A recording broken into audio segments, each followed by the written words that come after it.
정치를 모르는 제가 이 자리까지 왔습니다. 국민만 바라보고 쫓아가겠습니다.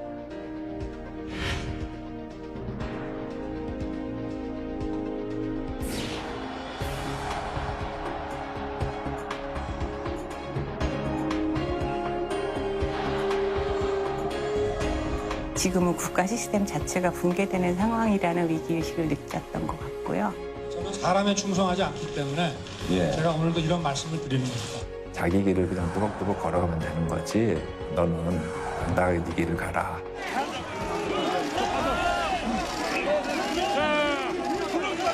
단디하겠습니다.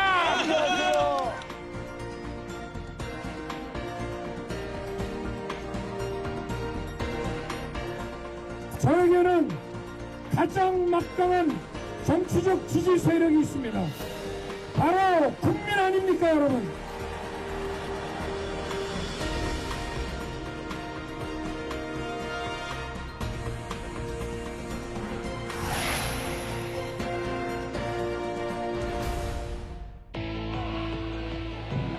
(20대) 대통령 선거 공식 선거운동 첫날, 서울 청계광장엔 정권 교체를 열망하는 유권자들이 모여들었습니다. 윤석열은 선거 승리를 다짐하며 힘찬 발걸음을 내딛고 있었습니다.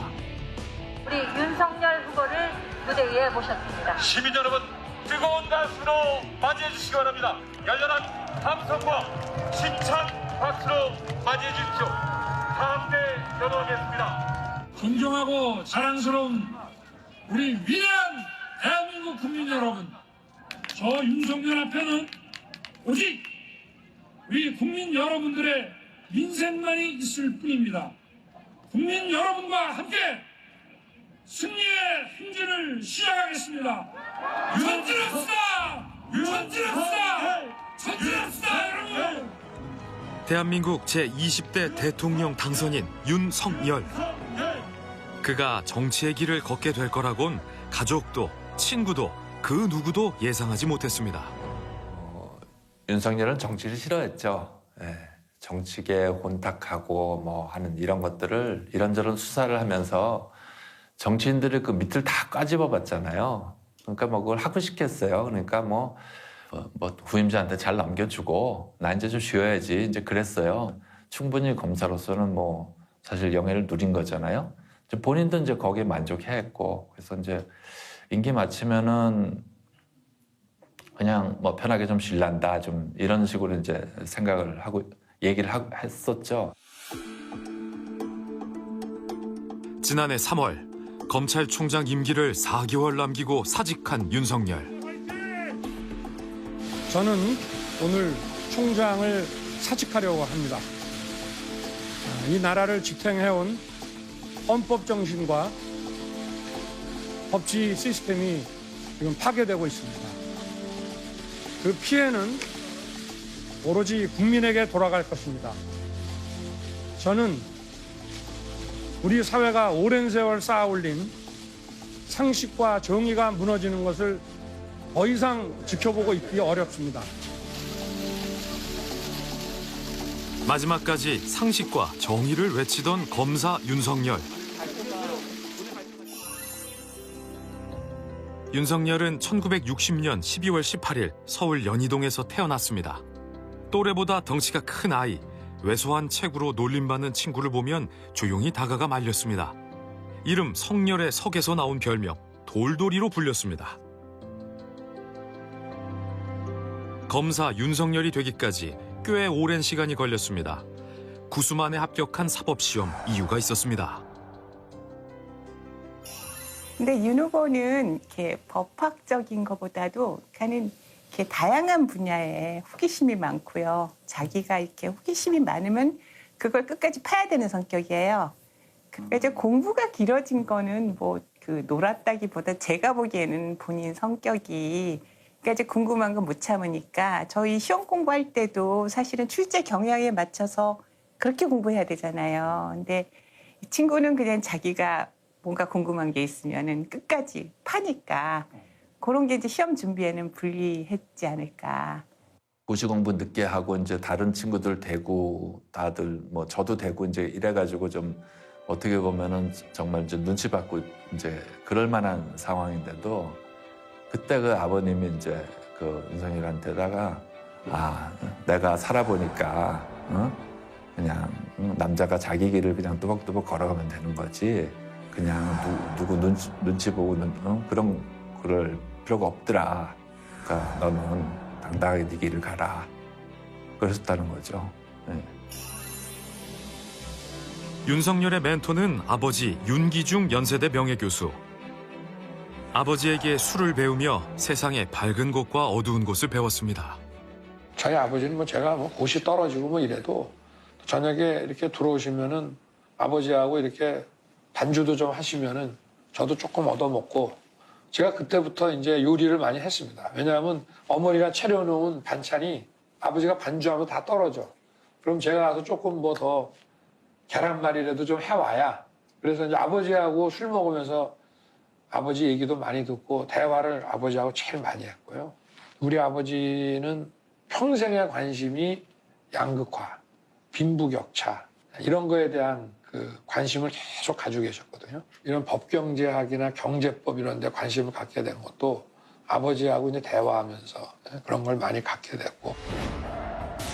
그가 대학에 입학한 1979년. 그 이듬해부터 대한민국은 격동의 시기였습니다. 형사법 학회 동아리 회원이었던 윤석열은 5.18 민주화운동 유혈진압 모의 재판에서 전두환에 대해 사형을 구형했습니다. 사복경찰이 교정을 돌아다니던 서슬퍼런 시기, 외할머니가 계신 강원도 강릉에 몸을 숨겨야 했습니다. 피신을 갔다 온 뒤엔 세상을 알아야겠다며 철학과 사회과학에 심취했습니다. 서로 격려하며 불모의 열사를 걸어가자 친구에게 쓴 편지에는 청년 윤석열의 다짐이 담겼습니다. 학자의 꿈을 뒤로하고 검사가 된 윤석열. 특별수사에서 두각을 나타내기 시작합니다. 경찰의 핵심 요직인 경찰청 정보국장 박희원 치안감에 대해서 검찰이 뇌물수수 혐의로 구속영장을 청구했습니다. 검사 6년 차였던 1999년 경찰 실세였던 박희원 치안감을 소환해 하루 만에 자백을 받았습니다. 노무현 대통령 취임 첫 해인 2003년엔 불법 대선 자금 수사팀에 들어가 노 전 대통령의 측근인 안희정 전 충남지사와 후원자인 강금원 전 창신섬유 회장을 구속했습니다. 현대차 비자금 사건을 수사하고 있는 검찰은 오늘 현대차 관계사 5곳을 추가로 압수수색했습니다. 2006년 현대차 비자금 사건을 수사할 땐 당시 정몽구 회장 구속영장 청구를 고심하는 상관에게 사직서를 내밀었습니다. 오로지 정의만이 사회를 지탱한다. 근데 뭐냐면 이 법과 원칙이 힘이 있는 사람한테도 정확하게 집행이 될 때 그 사회가 구심력을 가질 수 있는 거다 이 말입니다. 제가 늘 하는 얘기가 인사권자 눈치 보지 마라. 검찰의 신뢰라든지 국가 전체의 신뢰라든지 이런 게 무너지면 사회적으로 그건 엄청난 손실이다. 윤석열은 이른바 특수통 검사의 길을 걸었습니다. 밤을 새는 건 기본, 주말도 반납했습니다. 결혼이 늦어진 건 바로 이 때문이었습니다. 노총각 윤석열은 일찌감치 검찰총장으로 불렸습니다. 검찰 내 총각 중에 대장이란 뜻입니다. 그러던 중 윤석열은 지인의 소개로 김건희 씨를 만났습니다. 2년 교제 끝에 2012년 3월 52세의 나이로 12살 연하인 김 씨와 대검에서 결혼했습니다. 그 윤 후보 결혼식 때 하객이 엄청나게 많이 왔어요. 근데 많이 온 이유가 뭔지 아세요? 사람들이 다 정말 윤석열이 장가를 간다고 우리 이건 눈으로 확인을 해야 돼 이래가지고 사실은 바쁜 일 있고 그러면 축의금 대신 보내고 그러잖아요. 저희 대학 동기들도 다 왔어요. 우리 아들은 그때 뭐 중학교 다니는 시점인데 그러니까 정말 못 가는 거 아닌가 싶었는데 가니까 눈으로 확인해야 된다 이래갖고 다 갔죠. 그로부터 1년 뒤 윤석열의 검사 인생은 격동의 시기로 들어섭니다. 국정원 여론조작 사건 특별수사팀을 이끌며 국정원 직원 3명을 체포했다가 당시 서울중앙지검장과 갈등을 빚은 겁니다. 결국 수사팀에서 배제된 윤석열. 태풍 속으로 들어가기로 결심합니다.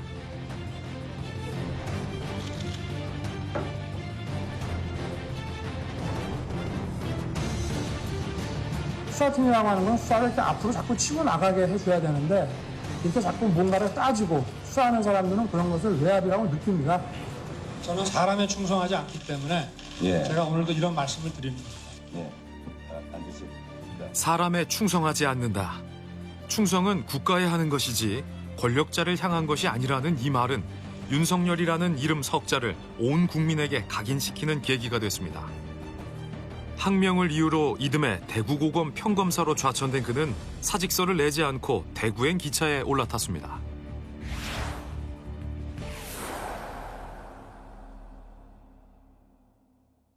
대구로 좌천되고 이제 그러면 웬만한 사람들은 거기서 옷을 벗죠. 그런데도 본인은 꿋꿋하게 그냥 검사로서 그래도 자기는 그냥 천직이라고 생각을 했는지 그거를 아주 꿋꿋하게 이제 버텼죠. 지난달 15일 윤석열은 대구를 다시 찾았습니다. 힘든 시간을 버티고 또 버텨낸 제2의 고향입니다. 존경하는 대구 시민 여러분, 우리 사랑하는 경북 도민 여러분, 저 윤석열입니다.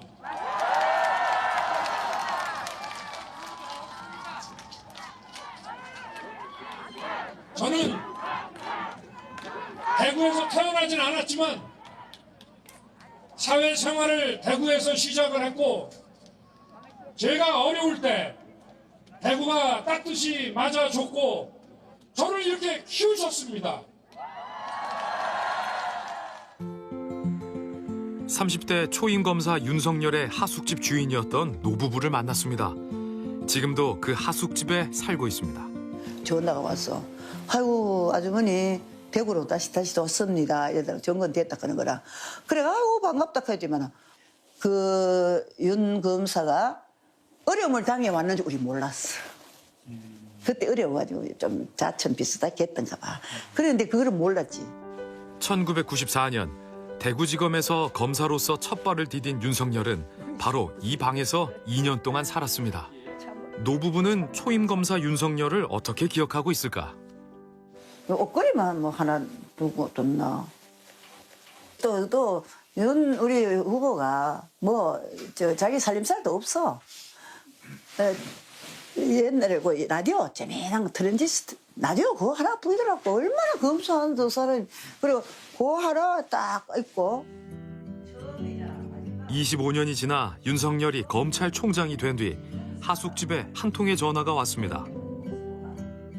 보니까 참 인성이 아주 좋아 사람이. 인성이 정말 좋은 사람이고 또 그리고 이렇게 겪어보니까 아주 예의도 바르고 또 그리고 정도 있더라고. 코로나가 대구에 심했잖아요. 2020년에. 그랬는데 그때 이제 윤 총장이 됐잖아요. 총장 됐는데 하루는 전화가 덜 왔는 거라. 전화 왔는데 보니까 여기서 막 반가워서 막 얘들 누가 전화 왔는데 윤 검사가 윤 총장이 전화 왔다 하는 거라. 그래가지고 전화를 받으니까 아이고 어떻게 그래 전화를 해요 이러니까 아이고 대구가 그 코로나가 그래 심했는데 어떻게 지내시는가 안부 전화 왔다 하는 거라. 다른 검찰청으로 발령이나 하숙집을 떠나던 날은 잊히지 않습니다. 이제 2년을 그렇게 있으면서 서로 참 가족처럼 지내라는 게 이제 간다고 우리는 너무 섭섭해서 가는 거 본다고 이제 바깥에 가니까 또 들어오더니만 아이고 선생님 아주머니 이거 좀 앉으세요 이제. 그래가 앉으니까 큰절을 업적하는 거라. 큰절을. 그래 너무 그동안에 너무 감사했습니다 하면서 그러면서 우리를 또 잡비까지 이렇게 봉투를 내놓고 그래 가더라고. 그래 진짜 참 인정도 그 의리도 있고 정말 예의도 있고 다 갖추는 그런 인격이. 그래서 원만한 사람이야. 원만한 사람이야, 모든 면에서. 그래서 우리가 그 사람 못 잊어버리지. 얼마 전 온라인에서 화제가 됐던 영상이 있습니다. 권 선생님 어디? 아이고, 요새도 뭐 탁구 좀 치십니까? 검사 때 제가 그 신세 졌던 우리 하숙집 아주머니도 지금 와 계시는데 제가 여기 저 청구 아파트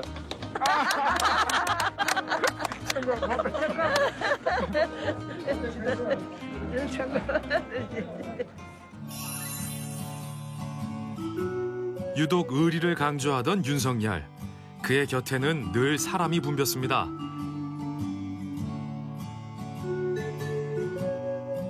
이탈리아 가곡 오 솔레미오를 부르면 분위기가 달아올랐습니다. 광화문에 나가잖아요. 이제 광화문 지하도가 있었어요, 그때. 광화문 지하도 건너면 꼭 윤석열 아는 친구 하나를 만나요. 그럴 정도로 아무튼 발이 넓어졌고, 제가 이제 판사가 돼가지고 지방에서 이제 올라서 이제 수원에 와 있어 이제 단독 판사할 때, 그때 그 친구가 수원에 왔어요. 그때 15였는지 그 검사 1년 차인지 모르겠는데, 밥 사줄게, 애들 데리고 나와라 그랬죠. 점심 때 쭉 보니까 그 친구 옆에 거기 수원지검에 있는 현직 검사들이 옆에서 성렬이 형 하면서 졸졸졸 따라 나오는 거예요. 그 친구는 처음부터 그냥 그때부터 그냥 거의 부장인 거예요. 서울중앙지검장 시절 그가 자주 찾은 식당입니다.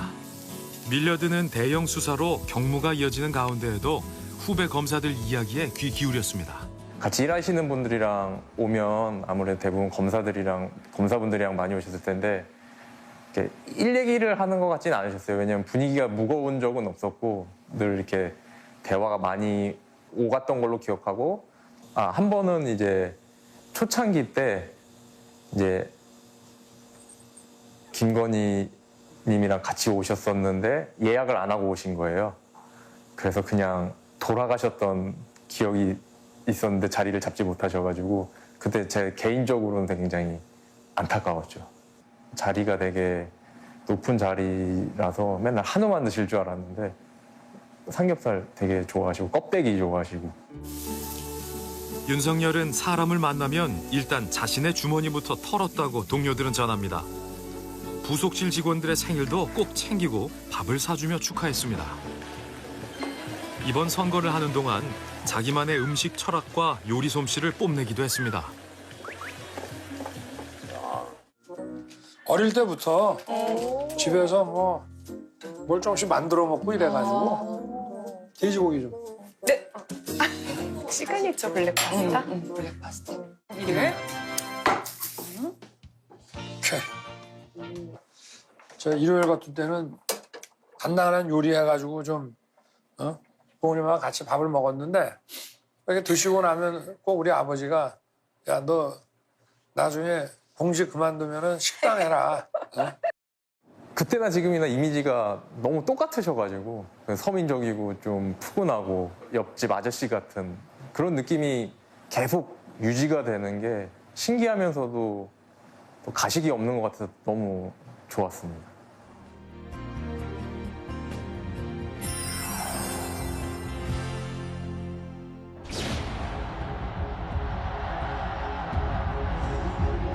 지방으로 좌천됐던 그가 권력형 비리 수사검사로 돌아온 건 2016년이었습니다.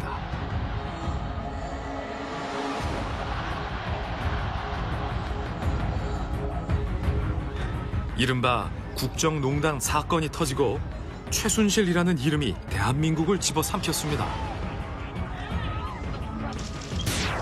그해 12월 꾸려진 특별검사 수사팀장에 대전고검에 있었던 윤석열이 발탁됐습니다. 대한민국 역사상 첫 현직 대통령 수사. 문고리 권력과 국무위원들 그리고 대기업까지 윤석열은 살아있는 힘을 파헤쳤습니다. 이 수사는 헌정사상 첫 대통령 탄핵과 조기 대선으로 이어졌습니다. 네, 지금부터 국민소통수석의 문재인 정부가 출범한 지 딱 열흘이 되던 날. 승진 인사, 서울중앙지검 검사장 윤석열. 현장 기자들의 탄성을 부른 파격 인사가 단행됐습니다. 윤석열이 이끄는 서울중앙지검은 몸집을 불리고 대대적인 적폐 청산에 나섭니다. 이명박 전 대통령에 이어 사상 초유 대법원장을 구속 기소했습니다. 문재인 대통령은 전임 총장의 사법연수원 기수에서 5기수를 뛰어넘어 윤석열을 검찰총장으로 임명합니다. 임명장 윤석열 검찰총장의 후마 2019년 7월 25일 대통령 문재인. 문 대통령의 신뢰를 한몸에 받으며 검찰의 수장이 된 윤석열. 가까운 미래에 자신의 삶을 통째로 바꿀 경류가 다가오고 있다는 것을 그때는 알지 못했습니다.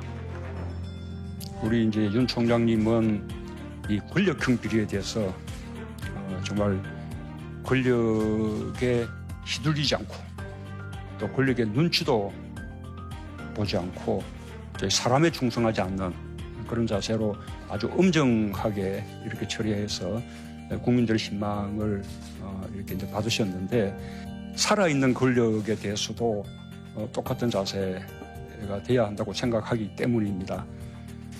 권력기관의 정치 선거 개입, 불법 자금 수수, 시장 교란 반칙 행위, 우월적 지위의 남용 등 정치 경제 분야에 공정한 경쟁 질서를 무너뜨리는 범죄에 대해서는 추호의 망설임도 없이 단호하게 대응해야 할 것입니다. 총장 취임 직후 전 정부의 적폐 수사와 함께 현 정부의 상징적인 임무를 정조준하자 검찰의 영장 신청 내용에 동의하지 못합니다. 문재인 정부가 윤석열을 바라보는 시선은 싸늘해졌습니다. 조국 전 법무부 장관 일가를 둘러싼 비리 의혹은 걷잡을 수 없이 커졌고 대한민국은 조국과 윤석열 둘로 나뉘었습니다. 검찰총장실에 엿이 소포로 배달되는가 하면 대검찰청 앞에는 윤석열을 응원하는 화환이 길게 늘어섰습니다. 조국 법무부 장관하고 갈등이 이제 시작되면서 그 무렵이었는데 제가 이제 그날 우연히 서초동 지나가다 보니까 그 대검 앞에서 사람들이 뭐 이렇게 깃발 들고 시위하고 있더라고요. 뭐 검찰개혁, 조국 수호 뭐 이래가면서 그래서 답답해갖고 이제 그때 제가 문자를 보냈어요. 이제 힘내라고. 그래서 저기 모인 사람들이 저 사람들이 다는 아니다. 내 생각에는 훨씬 더 많은 국민들이 윤 후보를 지지하고 있으니까 힘내라. 이제 그렇게 보냈더니 답이 뭐라고 왔냐면요. 국가라는 게 이게 시스템에 의해서 움직이는 거기 때문에 뭐 몇 사람이 권력을 잡고 휘두른다고 국가가 그렇게 쉽게 망가지는 거 아니다. 그래서 우리나라 국가 시스템 아직 건재하니까 걱정하지 말라고. 그래서 저는 사실 위로하려고 문자를 보냈다가 제가 위로를 받았죠. 법무장관 자격 없다. 지금 당장 사퇴하라. 결국 조국 장관은 취임 35일 만에 사의를 밝혔습니다. 법무부를 나서면서 남긴 그의 말은 윤석열 앞에 전개될 일을 암시하고 있었습니다. 저는 이제 한 명의 증인으로 돌아갑니다. 법무부 혁신과 검찰개혁의 과제는 저보다 훌륭한 후임자가 맡으실 겁니다. 그 이후 정권과 윤석열의 갈등의 골은 더욱 깊어져 갔습니다. 조국 장관 후임으로 임명된 추미애 법무부 장관. 법무부 장관이 인사권, 징계권, 지휘권 발동 같은 장관에게 주어진 권력을 골고루 행사했고 윤석열에겐 일생일대의 위기였습니다. 검찰총장이 저의 명을 거역한 것입니다. 장관의 말을 겸허히 들으면 좋게 지나갈 일을 지휘랍시고 해가지고 일을 더 꼬이게 만들었어요. 손과 발이 묶인 상태였지만 그의 언행은 거침없었습니다. 팽팽한 긴장감은 갈수록 고조됐습니다. 검찰총장은 법무부 장관의 부하가 아닙니다. 특정 사건에서 총장을 배제할 수 있는 권한이 과연 있냐? 그거는 검찰청법에 위반되는 거라고 하고 있습니다. 총장의 지휘권을 박탈하고 또 뭐 검찰을 이렇게 공박하는 거는 그거는 정말 좀 비상식적이라고 저는 생각합니다. 결국 직무 배제에 이어 검찰총장을 징계하는 사태에 이르렀습니다. 검찰총장에 대한 징계 청구 및 직무 배제 조치를 국민들께 보고드리지 않을 수가 없게 되었습니다. 그 이후로 이제 사태 전개된 거 아시잖아요. 그러니까 이제 그래서 결국은 해야 될 수사도 못하는 방향으로 자꾸 검찰 조직은 와해가 돼가고, 그러니까 나중에는 아마 제가 보기에는 본인도 지금은 국가 시스템 자체가 붕괴되는 상황이라는 위기의식을 느꼈던 것 같고요. 그게 아마 결국은 총장 그만두고 나중에는 대선 출마까지 하게 된 배경이 아닐까 싶어요. 과거에 뭐 제가 그 여러 정부를 거쳐가면서 이런 뭐 사정 업무를 해왔지만 이런 걸 처음 봤고, 그래서 야, 이거 정말 심각하구나. 어떻게 보면은 그냥 운명처럼 이렇게 쭉 그 남들이 보면 야, 그 권력 의지가 없이 정치할 수 있겠냐라는 얘기들도 많이 하시는데, 저는 그 권력 의지라는 게 국민을 위해서 이 정권을 반드시 교체해야 된다고 생각하면 그게 바로 엄청난 권력 의지가 아닌가, 그렇게 생각을 합니다. 그래서 저도 모르는 사이에 한 발 한 발 이렇게 정치를 하게 된 것 같습니다. 사퇴하기도 전에 현직 검찰총장이 유력한 차기 대통령 후보로 거론되는 기현상이 일어났습니다. 국민이 불러냈다는 말은 그렇게 생겨났습니다. 윤석열은 결국 정치를 시작합니다. 검찰은 정치적 중립을 최고의 가치로 여겨야 하는 조직입니다. 그래서 임기를 남겨두고 검찰 독립을 저버린 채 정치에 뛰어들었다는 비판이 이어지기도 했습니다. 커져가는 정부와의 갈등은 점차 윤석열을 정치인으로 만들었습니다. 이제 국민 속으로. 제1야당 대선 후보가 되기 위한 당내 경선은 그가 처음으로 중앙정치를 알아가는 과정이었습니다. 본선 TV 토론보다 국민의힘 경선 후보 토론이 더 힘들었다고 회상할 만큼 하루하루는 긴장의 연속이었습니다. 우리 홍준표 후보님은 그런 정치인으로서의 또 자질이 있는 반면에 리더십에 있어서는 좀 지도자가 돼가지고 많은 갈등을 풀면서 끌고 나가기에 지금 가까이 같이 있었던 사람들조차도 우리 홍 후보님을 등지는 사람들이 많은데, 그 앉아서 사람들 우르르 끌어 모아가지고 10년 전에 하듯이 그건 구태 정치인들이 하는 거예요. 글쎄요, 제가 뭐 정치에 입문한 지 몇 달 되지도 않았는데. 그래, 내가 안타깝다는 겁니다. 새내기 정치인은 제1야당 대선 후보로 확정됐고 가장 큰 목소리로 정권 교체를 외쳤습니다. 포부를 보여주셨습니다. 저는 사람에 충성하지 않고 국민에만 충성한다는 신념으로 살아왔습니다. 약탈의 대한민국에서 공정의 대한민국으로 바꾸겠습니다. 반드시 정권 교체해내겠습니다. 하지만 정치 방정식은 복잡했습니다. 매머드 비판을 받았던 선거대책위원회 운영을 놓고 노련한 청년 정치인과 갈등을 겪었습니다. 아슬아슬했던 출발은 극적으로 봉합됐습니다. 다른 건 모르겠고 저희는 정말 국민이 바라는 정권 교체 이외에 다른 목적이 없음을 오늘 확인했습니다.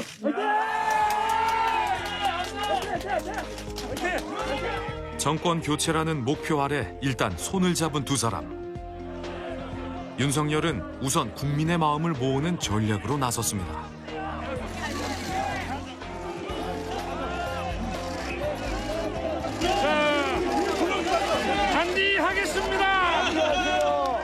정치의 영역은 어떻게 보면 검사의 영역보다는 훨씬 더 크고 또 중요하고 또 약자를 더 보듬어야 되고 그런 일 아니겠는가 하시는 그런 말씀하신 걸 들었어요. 생활 밀착형 공약들은 윤석열의 삶과 경험에서 시작됐습니다. 이를 알리는 데는 유기견이었던 토리가 역할을 톡톡히 했습니다. 윤석열이 각별히 정을 쏟은 반려견과 반려묘. 이 중 2마리는 유기견, 3마리는 유기묘입니다. 안락사를 앞두고 구조된 강아지, 버려져 떨고 있는 새끼 고양이를 가족으로 맞아 돌봐왔습니다. 평소에 이렇게 동물들 많이 좋아하세요? 아, 그럼요. 완전 우리 애지 뭐. 저하고 제 집사람이 유기견 회원이었거든. 그러니까 이제 울산에서 얘가 이렇게 버려진 채 발견이 됐어요. 아기 때? 네, 아주 그냥 깐난쟁이 막 태어난 지 얼마 안 됐을 때. 분양될 때까지만 이제 위탁 관리하는 거로 그렇게 해서 우리 집에 데려왔는데 대단하시네요. 그래도 내가 집에 가면 제일 반가워요. 아, 제일 반가워요. 좋아요, 구독, 알림 설정. 윤석열, 이준석, 원희룡이 열연을 펼쳐 화제가 된 59조 쇼츠 공약에는 동물권 보호 공약을 담았습니다. 아유, 우리 토리 정말 이쁘네. 수술도 잘 견디고 참 기특하네. 정부가 허가한 분양소에서만 입양할 수 있도록 일원화하려고요. 버려지는 유기동물들이 많이 줄어들겠네요. 부모님, 추진할까요? 오케이, 빠르게 고! 이게 기존 정치, 기성 정치의 관행을 좀 파괴한 혁신이거든요. 그걸 다른 후보들이 또 다 따라했고 처음에는 비판하다가 이 여의도에서 정치를 오래 한 분들이 가지고 있는 문법을 잘 모른다는 게 약점으로 부각될 수 있지만 엄청난 강점이 될 수도 있다고 생각해요. 이번 대선에선 역대 선거에서 보지 못했던 콘텐츠들이 쏟아졌습니다. 이게 여튼 나왔던 게 어제 늦은 저녁에 이 이슈가 나왔더라고. 좋아요가 지금 가장 많이 되는 질문이기 때문에 이건 해야 될 생각을 하고. AI 윤석열입니다. MBTI님 질문 감사합니다. 윤석열 후보의 MBTI는 ENFJ입니다. 찾아보니 정의로운 사회운동가라고 하네요. 카리스마와 충만한 열정을 지닌 타고난 리더형이라고 합니다. 가장 새로운 콘텐츠는 AI 윤석열이었습니다. 윤석열에게 궁금한 내용을 댓글로 남기면 AI 윤석열이 답하는 방식. 이 AI 윤석열은 처음에 이제 이준석 대표님의 기획으로 시작이 됐는데요. 처음에 이제 활용 용도는 이걸 이제 정책 공약을 국민들에게 설명하는 그런 콘텐츠를 한번 만들어 보자라고 시작을 했는데 이거를 국민들과 소통할 수 있는 하나의 좋은 채널로 한번 이용을 해보자라고 했고 그래서 이제 뭔가 질의응답을 할 수 있는 그런 창구를 열었어요. 안녕하세요. AI 윤석열입니다. 윤석열 후보와 너무 닮아 놀라셨습니까? AI 윤석열입니다. 아쉽지만 프로그램의 한계입니다. AI 윤석열의 도리도리가 구현될 수 있도록 대한민국 AI 산업 부흥을 함께 이뤄내겠습니다. 20대, 30대의 많은 호응을 또 이끌어내면서 윤석열 후보가 그리고 팀 윤석열이 뭔가 이제 정말 더 나은 방향으로 이렇게 나아가고 있구나라고 하는 시그널을 분명하게 준 것 같아요. 자, 파이팅! 앞치마를 두른 윤석열은 직접 만든 음식을 내고 2030 세대와 마주 앉았습니다. 고민을 듣고 위로의 말을 건넸습니다. 사실 이제 안산에서 서울로 출퇴근을 하면은 뭐 지하철을 타고 버스를 타고 하면은 뭐 2시간에서 2시간 반? 이거를 매일매일 하는 것보단 회사 근처에 머무를 곳이 있는 게 좀 더 좋으니까. 근데 이제 그게 쉽지만은 않죠. 사실은 출퇴근거리 멀면은 뭐 인생이 그냥 삶이 피곤하고 힘들거든. 대통령 선거 한 달 전 채널 A로 그가 찾아왔습니다. 제20대 대통령 선거 개표 방송에 들어갈 사진을 촬영하기 위해서입니다. 촬영장 분위기가 궁금합니다. 네, 안녕하세요. 제가 이거를 방금 했거든요. 설명 많이 안 해줘도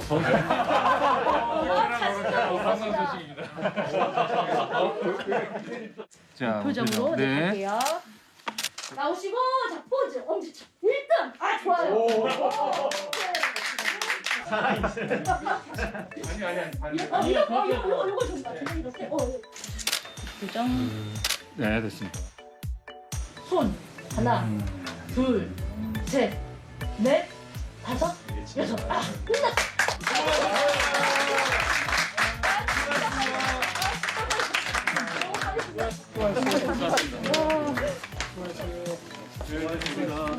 수고 많으셨습니다. 수고하셨습니다. 수고 많으셨어요. 촬영이 끝나자마자 서둘러 유세 현장으로 향합니다.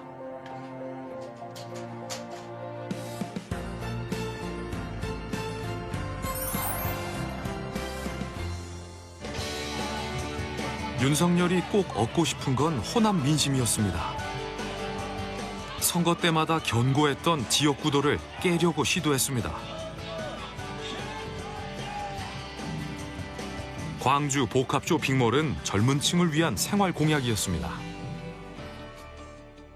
저는 공직에 있을 때 영호남, 충청, 강원, 경기 보따리 싸서 인사 발령 나면 전국을 돌아다녔습니다.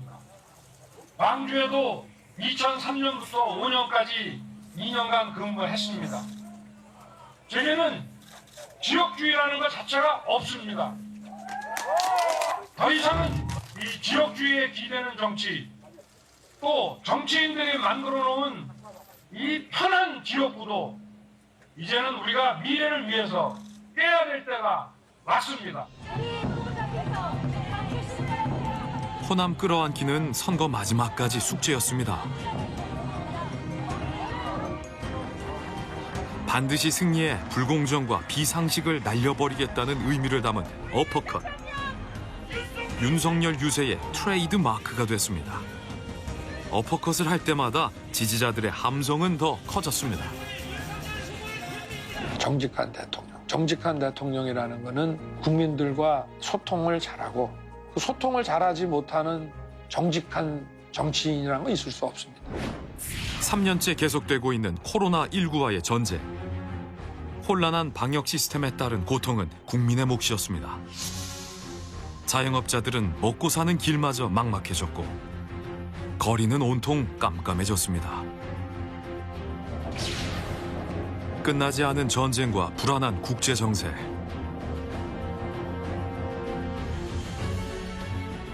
모두 새 대통령이 해결해야 할 숙제들입니다. 대한민국의 앞날을 바꿀 우리의 선택. 제20대 대통령 선거.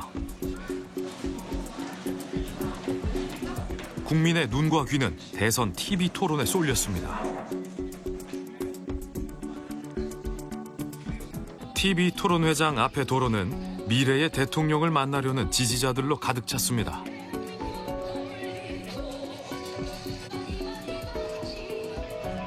토론 내내 지지자들의 열기는 식을 줄을 몰랐습니다. 이번 대선에서도 후보들의 공약은 선명하게 대비됐습니다. 오로지 국민을 바라보는 대통령이 되겠다는 약속을 확인하는 자리. 윤석열은 강력한 안보 의지를 밝히고 절망하는 코로나 피해자를 책임지겠다고 약속했습니다. 평화라고 하는 것은 확실한 억지력을 가져야만 평화가 유지되는 것이고 선제 타격 능력을 확보하고 그 의지를 보일 때만 전쟁을 예방할 수 있는 것이기 때문에 강력한 안보는 민생과 경제 번영의 기초가 됩니다. 코로나로 인해서 빈곤층이 많이 발생했습니다. 국가의 첫 번째 의무가 이 빈곤층을 보호하는 것입니다. 코로나 피해자인 우리 자영업자 소상공인에게 약 50조 정도의 재원을 시급히 마련해서 손실 보상을 해야 된다고 강조했습니다. 초박빙 판세에 네거티브도 감정 싸움도 치열했습니다. 대장동 사건은 선거 막판까지 논란이 됐고 가족을 둘러싼 의혹까지 더해지면서 그 어느 때보다 거친 공방이 오갔습니다. 윤석열은 정권 교체의 쐐기를 받기 위해 외연 확장이라는 승부수를 띄웠습니다. 오늘부터 정권 교체를 향한 국민의 여망을 담아 국민 통합과 대한민국의 미래로 가는 대장정을 시작합니다. 함께 성공적인 국민 통합 정부를 반드시 만들고 성공시키겠습니다. 밀고 당기기를 거듭하다 무산되는 듯하던 야권 후보 단일화. 사전 투표를 하루 앞두고 전격적으로 이루어졌습니다.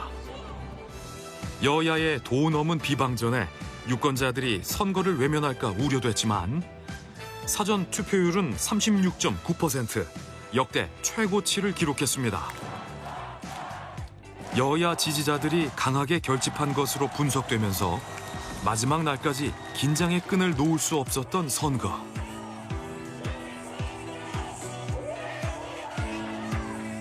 정치를 모르는 제가 이 자리까지 왔습니다. 저는 그래서 국민만 바라보고 국민의 이익만 쫓아가겠습니다.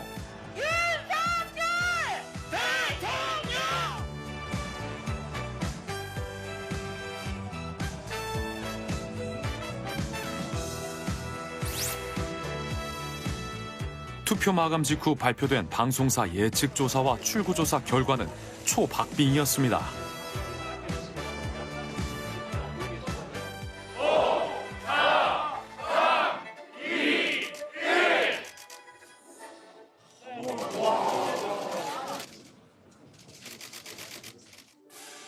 개표 초반 윤석열 후보가 이재명 후보의 뒤지는 결과가 나오면서 분위기는 무겁게 가라앉았었는데요. 개표가 진행되면서 윤 후보가 이 후보를 따라잡기 시작하자 분위기가 급변했습니다.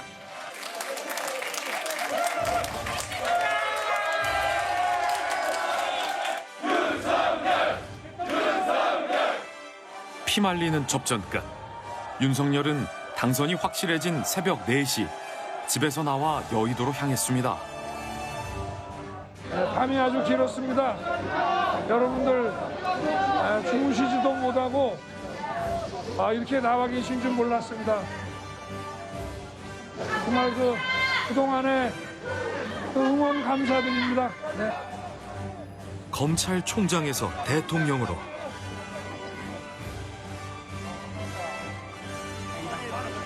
지난해부터 함께 땀 흘리고 함께 추위에 떨었던 동료들부터 찾았습니다.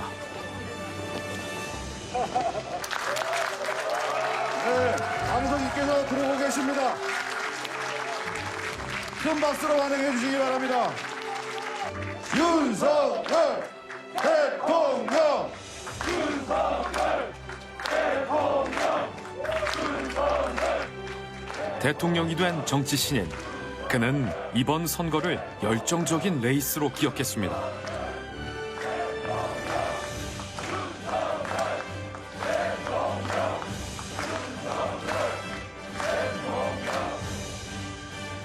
코로나에 지쳐버린 나라.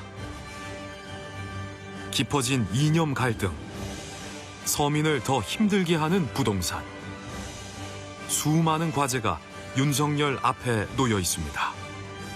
새로운 5년, 윤석열의 시대가 시작됐습니다. 갈라치기 하는 정책보다는 포용하는 정책. 모든 국민이 꿈을 가지고 살 수 있도록 부정부패 없는 나라 만들었으면 좋겠어요. 취업을 준비하고 있는 취업생들을 위해서 좀 더 일자리에 대해 힘써주셨으면 좋겠습니다. 자유민주주의 헌법 정신을 늘 가슴에 새기고 민생을 살피고 어려운 분들에게 따뜻한 복지를 늘 고민하고 오로지 국민만 바라보고 이 나라의 국민 통합을 최우선으로 생각하겠습니다. 지금부터 밖으로 나갈 수 있습니다. 보십시오.